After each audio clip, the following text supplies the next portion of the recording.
Today, we're diving into the realities of AI for MSPs with a guest who's been shaping the channel conversation for decades, Howard M. Cohen.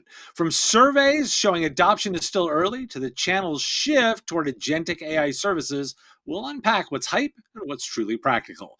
And we'll look at how MSPs can move clients from ChatGPT as a toy to AI as a real business tool, plus what shifting AI pricing models mean for service delivery. It's Wednesday, September 10th, 2025, and I'm Dave Sobel. Welcome to the Business of Tech Lounge, the live version of the Business of Tech podcast. I welcome questions and comments throughout the show, so please make sure to submit them in chat. Those voice stumbles know you know it's live. If you have a question, we'll happily respond to it. Now, I want to thank Sales Builder, our Patreon sponsor, whose support makes this show possible. Focus on your IT sales workflow with the power of automation and visit them at salesbuilder.com. That's BUILDR.com. Reminder, I am going to watch that chat and I will take questions over the course of the conversation. And Howard M. Cohen is a former senior channel executive turned prolific technology columnist. You've likely read his work in Channel Insider, Redmond Channel Partner, and now his new Substack, the Agentic MSP, where he's pushing the conversation around how MSPs can move beyond the hype and make AI real. With over 40 years in the channel and a relentless focus on what's practical, profitable, and possible, Howard brings a no-nonsense perspective that's both grounded and forward-looking. He's a frequent flyer on the show. Howard, welcome back to the Business of Tech. Thank you very much, Dave. I'm still recovering from the decades. It makes me sound so old. Well, if it makes you feel better, I too have reached the point of decades of channel experience. So this is something we share in common. Fair enough. I'm going to set a couple of data points to set for the conversation because I was digging into some of this to prepare. And recent surveys show that channel partners, which include MSPs, are outpacing their clients in adopting agentic AI, but the adoption is still relatively small. Only 8.3% of partners and 4.7% of their customers have fully integrated agentic AI, with most still piloting or evaluating the use cases. The larger partners, those with over $100 million in revenue, are further ahead, but even among them, only 17% report that full adoption. They're reporting that the barriers to wider adoption are data security and compliance concerns at 47%, lack of internal expertise at 36%, and budget constraints at 30%. 5%. So I thought I would sort of lay the groundwork here a little bit, and you've started leaning into thinking about like where this is practical. Talk to me a little bit about what you're thinking about, what you're doing with the agentic MSP. Okay, first of all, I'm fascinated by the numbers. Not surprised. Actually, surprised that the numbers are even that high. That was my take too. Yeah, yeah. Full adoption. AI is not ready for full adoption. Just this morning, Claude went down. I was like, what a great way to start the day. My goal with agentic MSP really goes back to my own personal roots. I noticed you popped up my title, Senior Resultant there. The resultant is all about results. I'm all about results, always have been. That's how I was trained in this industry. Senior, of course, has to do with the fact that I have more than a few gray hairs now, and I've been doing this for over 40 years. Back in the early days, in the early 80s, when in August of 81, IBM introduced the IBM PC, and our lives went crazy. I spent every waking moment reading, studying, talking to whomever I could talk to about, what should we know? How can we sell better? And, I talk in yesterday's post in Agentic MSP about how I was busy clipping articles and stuffing them into folders. And, every time I would go out to sell, first I would pump my brain up full of information about that particular tech, and then I'd go out and sell. And let me tell you, I said this recently to many people, I have not had that much fun since then until now. AI has made this the same feel that I had back in the early PC days when everything was new and there was so much to learn. Cloud was great, but cloud was pretty simple and straightforward. It's a big financial sell. This is a functionality sell. It's a capability sell. It's a capacity sell. It's a what's next sell. It's who's going to do it first. I mean, there's so much to try to keep on top of. And as I looked around me, and as I attended more and more shows and more presentations, there's a lot of people talking about AI that really, I hate to say it this way, but don't know what they're talking about. Um, Yeah, yeah, I mean, I'd agree with that. I mean, I think like everyone is jumping on the AI hype bandwagon because it's a great, label, and we're seeing a lot of, I've seen a lot of vendors that slap AI on everything without a definition. I'm seeing a lot of. I'm with you, and I won't name any names, but I would encourage listeners to be very questioning about the people that are talking about AI to make sure they've got experience. But I also want to say, like, I'm having some real conversations with MSPs that are delivering real solutions. I want to throw to the interview that I released this weekend with from Epstein, who's running a $30 million MSP, and they have rolled out multiple agentic AI agents as virtual employees within the boutique hotels that they work with. You can text with these named virtual agents that act like full employees, ask them for more towels. You can find out more information about the city that you're staying in, and then it knows intelligently how to route all of those responses. And as Ephraim pointed out in the interview, they're so good that his clients are starting to have reviews of these virtual agents like they're real people in Google reviews. So, yep. I kind of want to talk to me a little bit about how you're framing the lens of like how do we get to discussions of reality like that while piercing the hey, they don't actually know what they're talking about when it comes to AI. Okay, well, I'm going to go back to what you were just talking about agents. That's a practical application of AI.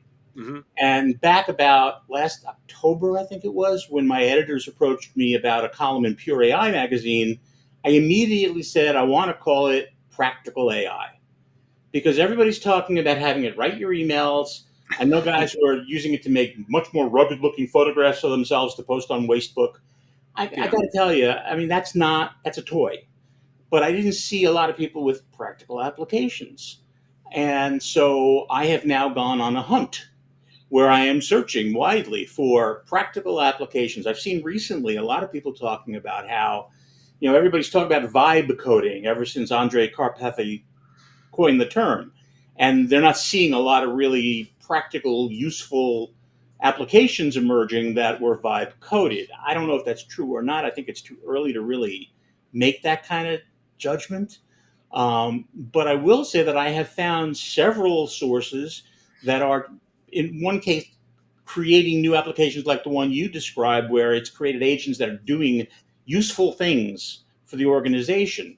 In other cases, I've seen companies going back to their existing customers who they developed applications for years ago, revisiting those applications and augmenting them with AI to enable them to do more than they could do before and deliver more value than they ever could before. So I'm seeing practical applications coming out.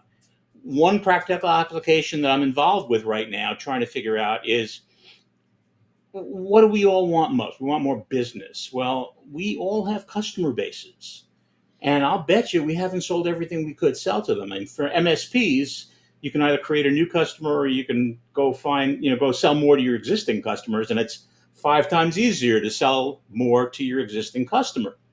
Well, why don't you mine your existing customers, compare everything you can find out about them with what you know about your own services and see what you haven't sold to each one. You're going to unearth a lot of opportunities there. Same thing with their contacts. Why don't you mine your own customers' contacts to ask for referrals to other customers? So there's a lot of data you have that AI can help you dig into. And that's a practical application based on the oldest practical application, which was the recommender engine. Compare my products with my customers, figure out which product is most appealing to which customer, send them marketing information about it, target them. That's a very, very practical application. And again, I haven't said a word of tech in anything that I've just said. What I've been talking about is business operation, business process. That's what I think is forgotten. So in agentic MSP, I'm going out to MSPs and saying, okay, here's examples of people who have done it, who've done great practical applications that you can consider emulating or variations on a theme.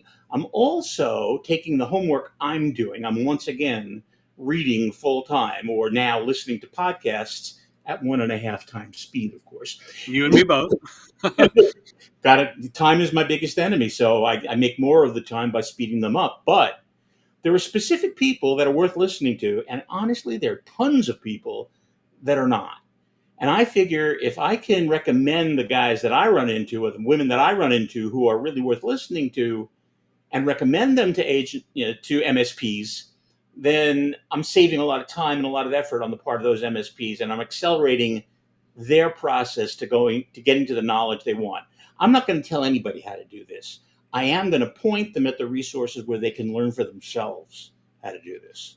I will say that I'm going to sort of say two kind of first a joke, and then I'm going to build on something. I was talking with a colleague after attending a conference recently, and I laughed that the live panel is a podcast that I can't put on 1.5 speed, and that's really frustrating to me because oftentimes it's like you all are not moving fast enough for this, and there's way too many pauses. But as I think about the other piece about this is I really do find that I'm starting to see very much a divide between provider levels, and there's data in this as well. We know that enterprises are moving ahead. Gartner, of course, is predicting that by next year, 40% of enterprise applications will include task-specific AI agent, and by 2028, a third of user experiences will shift from native apps to those agentic front ends. What I'm starting to find is that there's almost two categories of providers when I talk to. The first is the ones that have leaned heavily into this. They're building, they're actively doing stuff, they're deploying, they have specific stories for me of, hey, we built out, I mentioned Ephraim, like, providers that look exactly like that. I've had several on the show as interviews where they'll come in and say, yes, we've done this, and this. We've got these 3 pilots rolling out. We've rolled this one into production.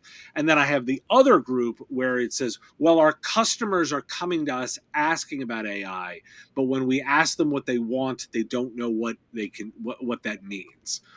Right. Your reaction almost says everything, particularly Yeah. for those that are listening, is to throw your hands up. It's like, I have to laugh and go, that's literally a sales question, right? Literally, if someone's saying, well, I'm interested in this and I don't know what to do, that's the sales question that you should lean into.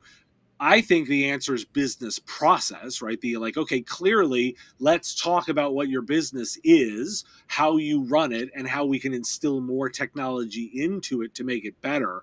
Like, you threw your hands up, Howard. What's your thought on this kind of growing divide? So those people who are saying, I'm asking my customers what they want, we can categorize those people as still being resellers. How many you want? How fast do you need them? It's all price and delivery. I don't speak to those people. I don't know from those people anymore. It's not a market that I see Okay, or but so pursue. I actually want to But, but, challenge that. Just but let sorry. me take the step further. Okay. Today's MSP has its roots in a lot of things we did years and years ago. For me, when I was training salespeople, I explained to them that you're going to give away free consulting. Think of yourself as a fee-free consultant. I know free is a 4-letter word beginning with F, and I apologize for that. But when you consult with a client, when you're talking to them about their business and you're showing them that you care, that you're learning about their business, and then you come back and say, well, okay, so based on what you've told me, here's some things I recommend. Let's take a look at this. Let's see if we can't develop this. Let's see if we can't grow this. It sounds like you're doing this all manually. We can automate a lot of that and make it happen faster, and faster means it'll make more money. I think that concept has spilled over or needs to spill over to our listeners who are talking to their customers about AI today. You can't be asking them what they want because let me tell you, they don't know. If you think you don't have a clue, they have less of a clue. And that's good news. If you can get more of a clue, and that's really kind of that's what motivated me to drive Agentic MSP. If I can help you go and find more clues that you can bring to your customers and say, hey, listen, I know you've asked me about AI. Here's what I think AI can do based on what I know about your business. Tell me more about your business, and I can tell you more what we can apply AI to do. Again, it's practical application because no matter what you're doing, everything in our world begins and ends with application. And that can't be forgotten because then you end up with the pretty pictures and the better emails, and that's about it. So, and by the way, for those that are watching, if you want to throw a question or comment into the comments field, we will definitely pull them up and address them here. But here's where I want to challenge the premise. I'm not disagreeing, but I want to poke at this a little bit, because what I'm getting at is so when I think about the resellers that I'm, you're using the word, so I'm going to use but they would quickly tell me, they'd argue, hey, look, first off, we've reached size, we've at some level of size and scale. These are, multi-million dollar organizations, right? So they are doing that. And he said, but actually we're not just resellers, because we're not shipping boxes and installing them.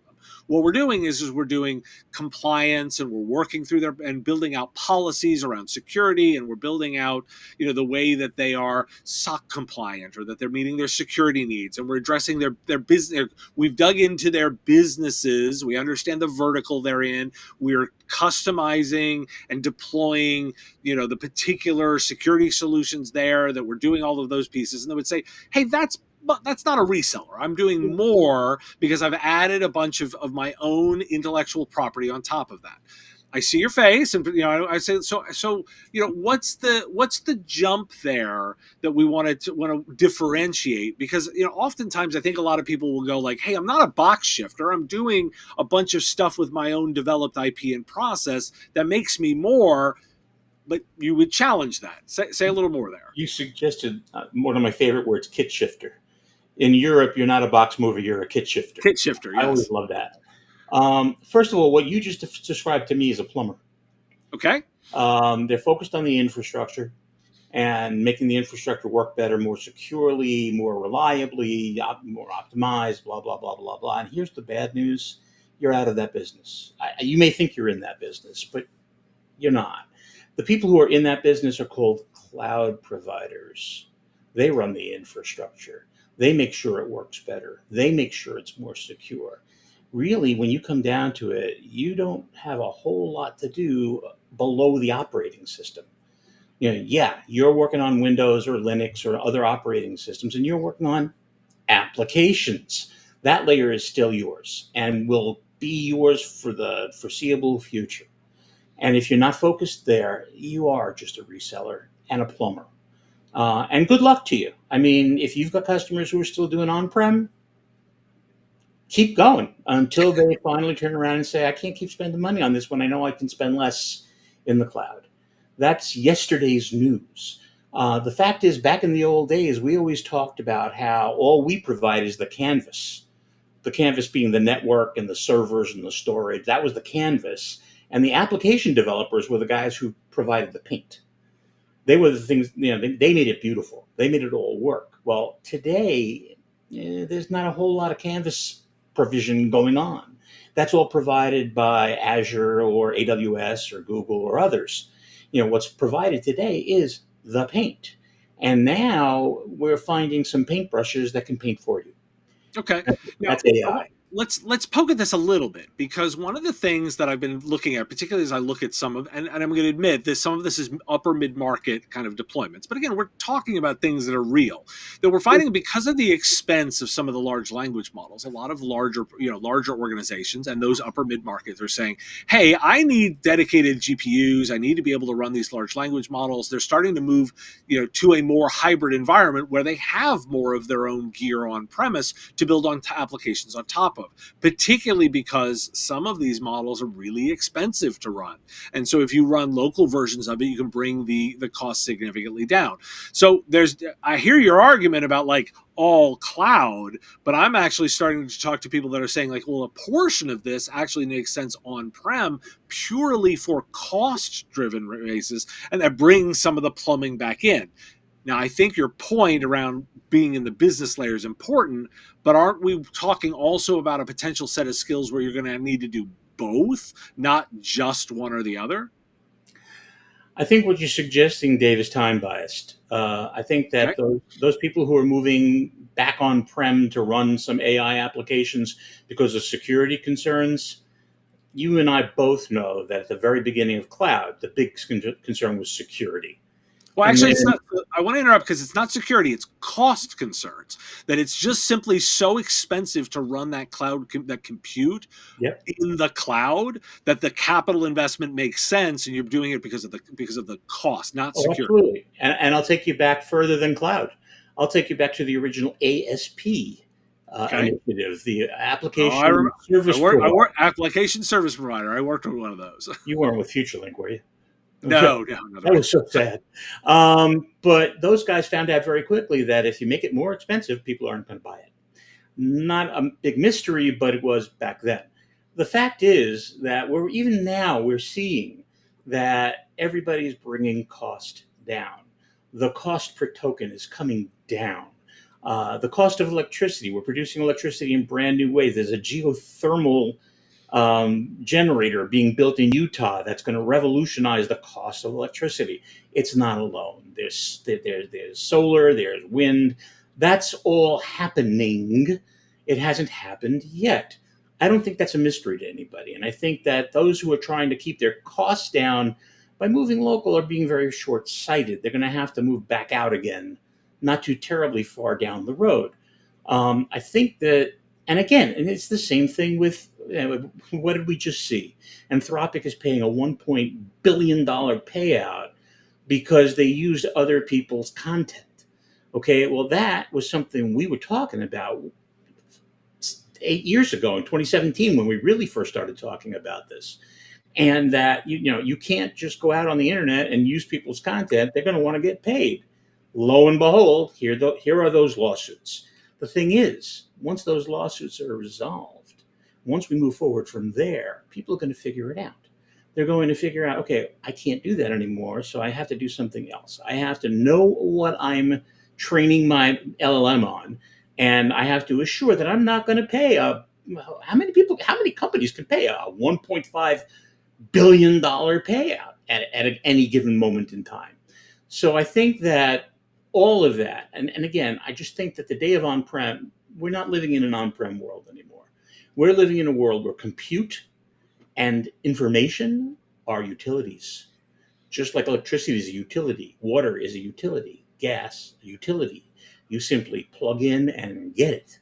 And that's not going away. That's not going to change back. So AI, right now we're at the intelligence stage of AI, and one of the things I wanted to suggest to you is that we need to talk about, and one of the things I want to talk about in agentic MSP is the difference between intelligence and intellect. That is to say, intelligence is I had a chat with ChatGPT about this yesterday, and ChatGPT came back to me and said, yes, intelligence is the ability to take information and skills and tools and use them to accomplish something productive. That's intelligence. And really, when you come down to it, that's a good definition for artificial intelligence. It does those things. Intellect, however, is the ability to intuit why and how, and to incorporate feelings and experience. I mean, not for nothing, but there's history in our DNA that I don't know how to put that into a computing device. Our brain has an instruction set, just like the processor in any computer you want to buy. The instruction set in this processor has instructions that nobody's figured out yet on the silicon side. So for the time being, I don't worry as much about it's going to take over the world or it's going to replace all of us. It's not that intuitive. It doesn't have emotions. It doesn't have feelings. It doesn't have experience. It doesn't think. It doesn't, it doesn't, um, it doesn't perform those functions. Well, it's I can almost simplify and say it's also not necessarily that good, right? Like it's it's not as good as humans in a lot of areas. And by the way, like there's some cost flaws to the way that it's built. Like it's incredibly expensive to build it, and additionally very expensive to maintain it. And I'm going to challenge a little bit. It's like, so the Anthropic payment is really an interesting kind of piece to throw out there, Mhm. because I could say like I'm with you, by the way. Fundamentally, as content creator, I believe I should be paid for my work, right? Like I think that's some of the element of it. So I don't mind saying I have a dog in We're this on the same particular fight, page. right? I have a dog in this fight. Literally. But Yeah. actually, one of the things and I posited this on my news show is that you can actually view Anthropic's payout as a defensive move to keep other people out. They broke the law, is one thought of copyright. And so what they've now done is say, well, you're not going to be able to break the law going forward, but we're going to buy our way out with a $1.5 billion piece. So we'll continue to be able to do this, block any new entrants from being able to do it, because now it's been established as something that you're not allowed to do unless you say write a check for $1.5 billion, which a lot of people aren't going to do. And so what I'm getting at is in a way, like, these model creators are building a set of systems that are actually not necessarily economically viable over time. I've seen them compared to the airline industry, which is kind of interesting in that, like, it's really expensive to build an airline and to operate an airline. But the value extracted from having an airline system is given to the customers of the airline, not the airline itself. That if you think about it, like, hey, we've got to spend a bunch of money to have planes and airports and licensing agreements and all of the bits there, but it is so hard to establish that there are only a few players that can do it, and their margins are itty bitty bitty bitty little tiny bits. But the rest of us that now have the ability to fly around get incredible unlocks of personal value, business value that we've built on top of this incredibly squeezed, difficult piece. But I Mhm. will note that with the level of money that's being thrown at this kind of stuff, it is really difficult to say, like, do I think that there's going to be a multitude of model providers? I'm not sure of that. And I also am not sure how many we're going to be able to get going forward. And I have some concerns about the long-term financial viability of this whole space. And so I kind of point to and I bring this little rant up a little bit to sort of throw it back and say, so knowing that we want to unlock the value on top of that, but also knowing we may be building on some unstable foundations, are there particular things you're looking for those success stories of people that have thought of that or addressing that or coming up with plans? Is there some framing you've thought of that problem? Yeah, well, our history, our experience teaches us um, that you got to place your bets. One thing we know is coming, no matter what, it's coming someday, is consolidation. You look at ChatGPT and Claude and Gemini, DeepSeek, Perplexity. There aren't that many jumping out of the woodwork to create LLMs. It's a very, very, very expensive proposition, as you've ably pointed out. At some given point, some of them stumble. Some of them don't deliver as well as the others do. People start to notice, people start to make their choices, and the market drives everything. So at some point, some of these guys go out of the AI business. Now, you look at Gemini's built up on Google, which has got a very solid business underneath it, although it seems to be eating its own young. Google, Right. Google is losing users to Gemini because most people are using AI as search on steroids, which it's very good at. It's fantastic search on steroids. Not only do you get the information you want, you get the sources that you'd have to go hunting for, and it gets them for you in an instant rather than a couple of days. And you can extract what you need to know and figure out where to go to get more. And it's a terrific research tool, no question. So that Google engine may go away. Um, Microsoft has interestingly chosen not to build its own large language model, which I found fascinating. That Copilot is your personal assistant. If you ask anybody who works at Microsoft, if you ask anybody who uses Microsoft, any Microsoft partner, literally every one of them, when you say, what exactly is Copilot? They will answer, it's your personal assistant. And you wonder how that programming takes place. But they are mainlining the Kool-Aid. But there's no LLM. There's no LLM. So, why did Microsoft, of all companies, not choose to invest in developing their own? Are they waiting for something? Maybe. Are they looking to see who to acquire? Maybe. God knows, we know that Microsoft has built its entire success on eating its young. It's been buying up and eating its young for decades. So why not this? I don't have an exact prediction as to where this is going to go, but we do know it's going to consolidate. We do know that not that many companies can continue to afford to burn. I mean, what did I read yesterday? That Anthropic is seeing itself burn $119 billion. Oh no, sorry, OpenAI. OpenAI is Yeah, $119 billion over 119 the. billion between now and 2030. God, that must be. I get this image of burning that, and imagine it in actual dollar bills. That would be hot. Well, or imagine it on the other things that you could solve, the problems you could solve with that. That is worth observing. That just from that perspective, there are other problems you could solve. Now, I want to be, I know we only have a little bit of time, and by the way, we still going for a little bit longer. If you've got questions, throw them into the comments and question field, and we will definitely take them here. But Howard, I want to make sure that we're getting into the fun speculative piece, and we want to also make sure that this conversation is practical. The area that I kind of wanted to end a little bit of the conversation with is some of your thought on the way pricing might change here.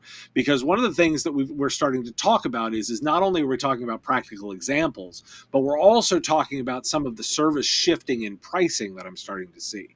In fact, I saw some recent data that 75% of AI software companies are now using per use pricing, up from 41% in 2021. If you're using it on a per use and you're starting to think about per outcome basis, this is a fundamental shift in the way people are paying for things. If we're used to per user, per device, monthly subscription style stuff, if we're now getting into per use consumption or even outcome based, are there questions you're starting to think about that MSPs and IT service providers are going to have to start answering, both on their own services and what they're implementing out for customers? Okay, so the gaming the plan conversation I would want to have in response to that would take another hour or more, because gaming the Sure. plan is what everybody invests most of their time and energy in. I think, if you look back at the introduction of Azure a million years ago, the biggest challenge was that people started getting these invoices that blew their minds. And they were because it was consumption based billing, which sounded so good. Consumption based billing. Yeah, I only pay for what I use. Well, you used a lot more than you thought you did, buddy. So we're going to have to get very, very good at defining what use is, what a valid outcome is.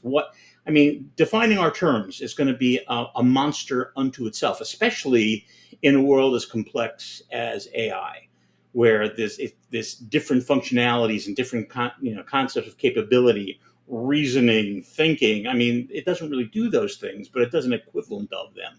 So what does that look like, and where's the metric? How do you quantify those things? I think that's going to be a big challenge. Back in 1998, I wrote an article about the internet, in which I talked about the have-nots, the haves, and the have-somes. The have-nots were most of the middle of the United States. Nobody had broadband back then. Nobody had access to the internet back then. The elites, the coastal elites, had all the access they could possibly want, and that was wonderful. And then in between, there were some people who could get on the internet, but it wasn't that easy. I think we're seeing the same thing now based on pricing. Pricing is putting the access out of the reach of some people, within the reach, but with only certain limitations for others. There's only so long that I think that lasts. I don't think you can sustain that. And especially now, when we're finally seeing broadband internet being available to literally everybody in the world, we're very close to that. I think that AI can't afford to make itself so difficult for large numbers of people to access. I think if you look at the taxonomy of any major company like Cisco or Microsoft, not Cisco, but Microsoft certainly will show you their consumer base is enormous compared to their other markets. So we have to play to the consumer as well as we play to the enterprise market, the commercial market, and the middle market in between. So I think pricing, I don't know that consumption-based pricing is the answer to that, because that requires monitoring your consumption. And while major corporations can do that, and maybe we price it that way for them, I'm sorry, mom, pop, and the kids, they're not going to do that. They don't do that with Netflix. They're not going to do it with this. Well, by the way, it's a whole other podcast, but I'm not sure I'm ready to agree with you on broadband rollout, particularly considering the inequity that I've seen in some of that. But that's another podcast and not what we want to talk about here.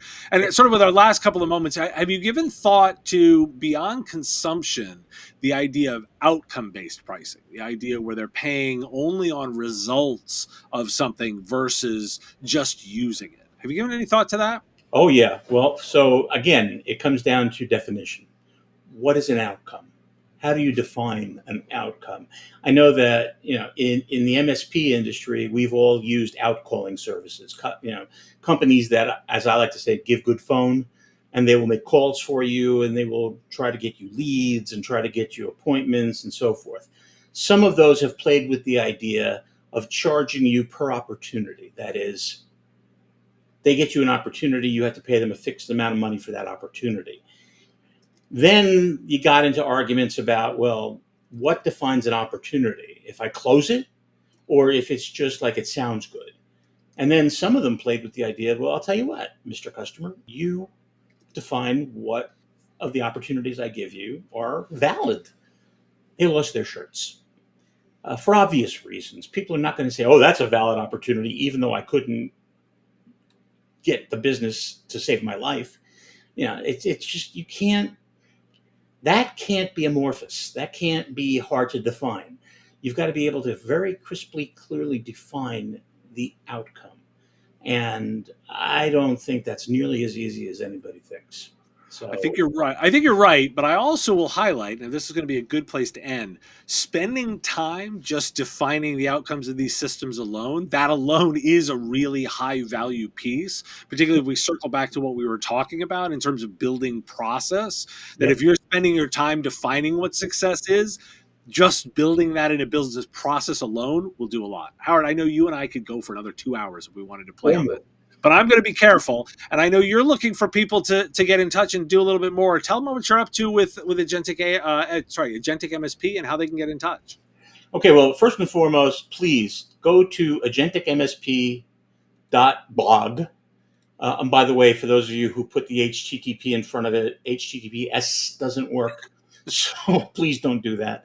Agenticmsp.blog will take you to the new blog. For those of you who'd like to follow everything I'm talking with people about, it's techchannelresults.blog. And I'm HMC at Howard M. Cohen. Really easy to reach. So please, love to hear from you. Well, Howard, I always enjoy having you on. Really appreciate you spending some time riffing with me on some of this stuff. And I Love look your forward show, Dave. You know that. Yeah. Well, I look forward to reading what you're up to, and we'll do that. But I've also got a preview of some stuff coming out for my listeners. I had on Tara May, who's the CEO of a Spirit Tech, and she shared some insights with me on leveraging neurodiversity as a strategic advantage in the tech industry. Their organization, they've hired over 90% of their workforce as autistic adults to drive innovation and customer satisfaction. We had a whole interview about how that approach was different, and I wanted to give you some insights into the way their organization works in this preview. We have 100 team members. Of those 100 team members, 93% are autistic adults. That's 100% of our operations team, from entry level all the way up to our executive leadership. We have about 75 customers with an average contract value of about $70,000, $80,000, right? So that ranges from customers who spend $5,000 with us to start to seven-figure customers, right? One of our biggest is Bose. So we do all the user testing on Bose headphones and speakers before they get released to market. Well, that relationship goes back a decade. And we are very, very grateful for it because it helped us build an entree into, our 75 other customers. Now, I'm sure you've learned a lot about operational and cultural practices that allow you to scale, keep consistency, yet also maintain inclusion. Tell me about the lessons learned and what you've learned about building those operational and cultural practices. Yeah, absolutely. So I'm 25 years into the corporate space and digital transformation. And there are a lot of tech skills that go into digital transformation. I would come into media companies and help them turn from legacy print companies into thriving digital companies. And certainly you're thinking about data structures, you're thinking about development of tools, you're thinking about AI, you're thinking about cybersecurity and all the tech needs. But at the end of the day, what I would say to my fellow executives is that this huge digital transformation shift is actually about cultural buy-in. Your team members have to believe it. They have to understand the why. They have to want to upskill themselves and learn something new. And I truly believe that investing in team members in that way has a return on investment and allows you to move at the pace of digital and AI in 2025 and beyond. So I think the two things are intrinsically linked together, even though people don't always think of it that way. My Patreons already have this interview now if you want to get access early. It's a benefit of supporting the show. Visit patreon.com/MSP Radio to sign up and get access right away. The interview is going to drop on the YouTube channel and podcast feed this weekend. Now, I want to thank Sales Builder, our Patreon sponsor, whose support makes this show possible. Focus on your IT sales workflow with the power of automation and visit them at salesbuilder.com. That's BUILDR.com. And vendors, you too can get your name mentioned on the live show. It's a simple monthly subscription. Visit patreon.com/MSP Radio to learn more. And listeners, here's the best things you can do to support the show. Make sure to like, share, and follow on your favorite platforms. This really makes a huge difference. Make sure you're subscribed on YouTube, following on the podcast platforms, and give us those likes and shares because it really does make a huge difference. I'm also building some new things over on Patreon. If you want to learn about what's coming, it's a great time to sign up and get those insights. There's some new podcasts, some new content, some additional insights, and you'll still get access to content early. Visit patreon.com/MSP Radio to learn more. If you have a question and are listening to the recording, you can either send it in at question@mspradio.com and we'll answer live on the next show, or put it in the comments below and we will go ahead and answer it there. Thanks for joining me for the Business of Tech Lounge, and I will see you next time.